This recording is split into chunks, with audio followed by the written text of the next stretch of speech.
Good morning, welcome and welcome back. I'm coming to you with a garden update for week number 3. If you listen closely, you might hear the watering. It is Thursday at the time of this recording at 6 a.m., June 12th.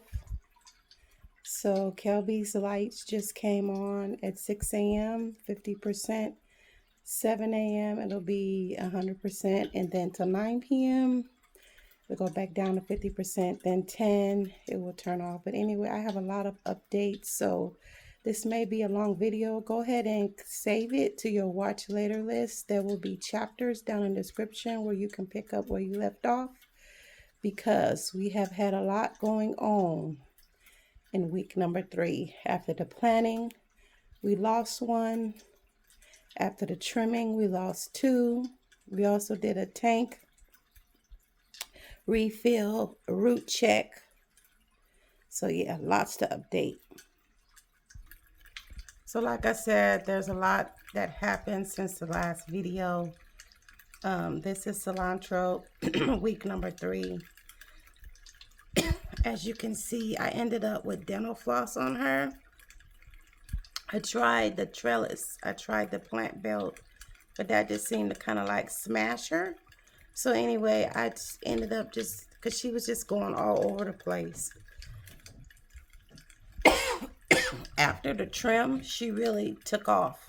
The planting, and then after the thinning to 1, I think it's 3. The herbs are 3 stems per YCube. So there she is, cilantro. I'm just going to start from the right column and work my way down. So this is the salad green. As you can see, I put a little foil here. So I got a notification from Kelby that I might notice some like white fuzz on the rock wool area, the wool area surrounding. So inside the app, I did some research on that. And so basically one of the things that you can do is put foil or one of these white caps, which I only have 5 of those. So for the ones that I don't have enough for each one. So anyway, one of the ways that you can do that, prevent that, is put little pieces of foil over the rock wool, and that will help heat from getting in there, because basically it's the heat coming in there that can cause like a buildup of some sort. So that's Breen. She's coming along pretty good. Then we have celery. So celery, I don't know, it seems to be taking off slowly. Again, I have the foil there, again, to prevent any type of white. You hear the water? She's doing her thing with watering. That's a smart watering going on. So that's celery. She's coming along after the first plant food and thinning. Then we have the purple kobari. So yeah, she's kind of like leaning over. She's really, after the thinning, she really down to just 1. She really took off. So there she is. And then we have an empty spot. This is where collard green was, and this is where things get sad. I'm gonna try not to cry. Collard green fell off. So after the thinning, some kind of way she got the collard green got injured. But anyway, these are the covers. So when I placed my original order, something told me to get the, I think it's the accessory pack. It comes with 5 of these caps to cover. Something told me I would need it. So anyway, you're instructed to cover if there's nothing here to cover it, so light doesn't come in and build algae and mold. So anyway, long story short, we lost collard green, which is one of the main reasons why I got the chef's faves. But yeah, after the thinning, she somehow got injured, and she was just like bent over facing the floor, just weeping. So I talked to her, I prayed with her, I pulled out the trellis. As you can see, I pulled out the plant belt. did all kind of things, propped her up against the garden, like she just kept falling over. So I got desperate and put a floss pick underneath her to support her. And I came home from work like after a day and a half, and she had fell off. So I was so sad after that. Bok choy. So yeah, bok choy is down to 1, and as you can see, it's doing its thing. Yeah.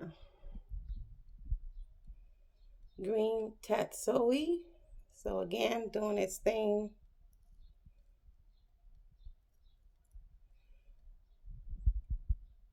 Spinach, doing its thing. The hardest thing is just leaving these babies alone and letting them do what they do, because humans and pets can carry bad germs. There's the basil coming along nicely. What happened to the foil that was on this basil? Oh, I gotta get some more foil for the basil, but yeah, there she is. There's the dill. So I just kind of like propped her up against that trellis, and as she grows, I'll put her on the trellis. Here we have the thyme. So once the feeding, she did okay.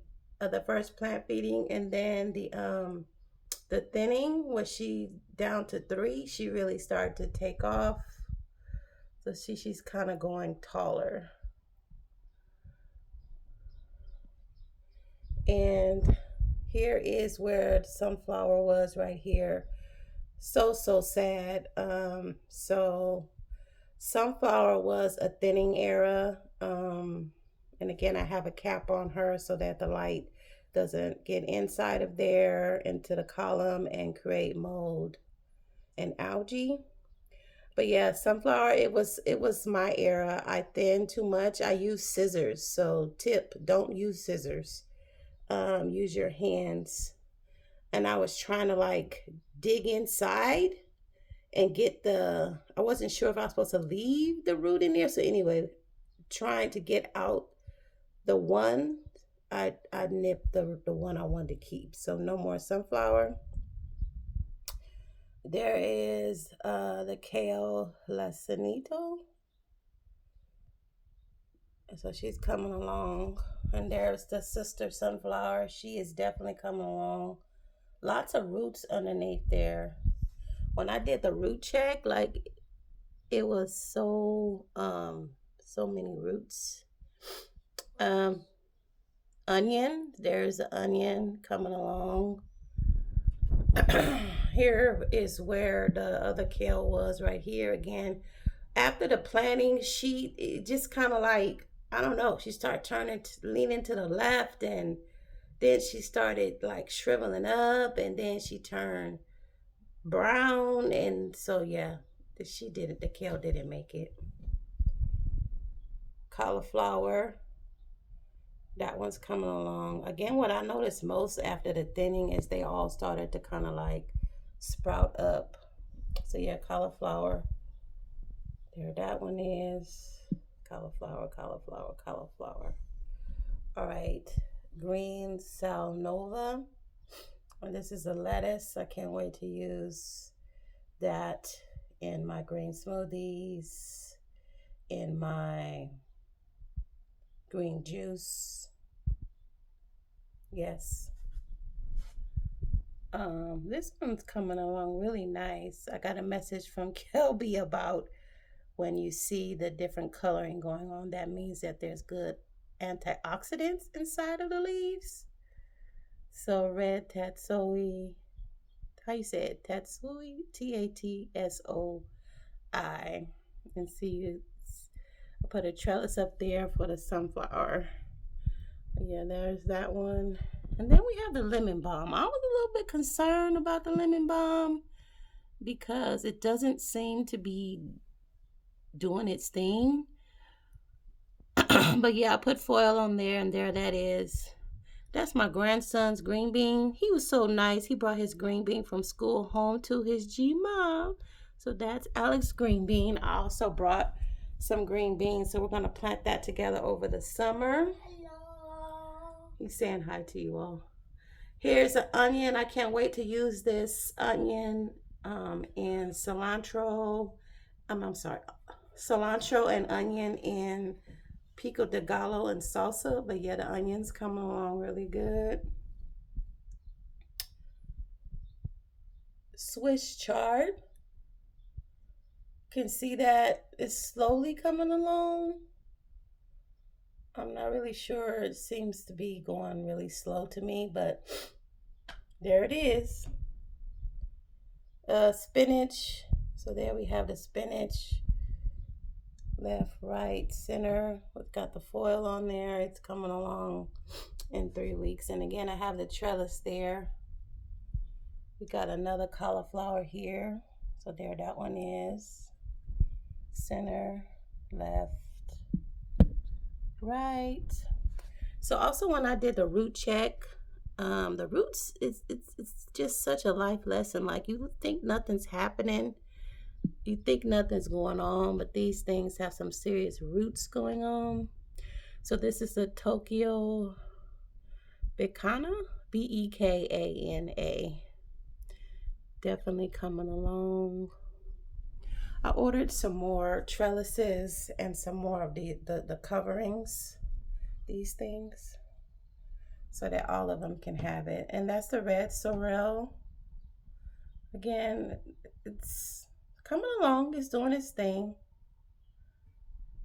One of the main things is just leaving them be and letting them do what they do. So here's the side from the left and from the right and center.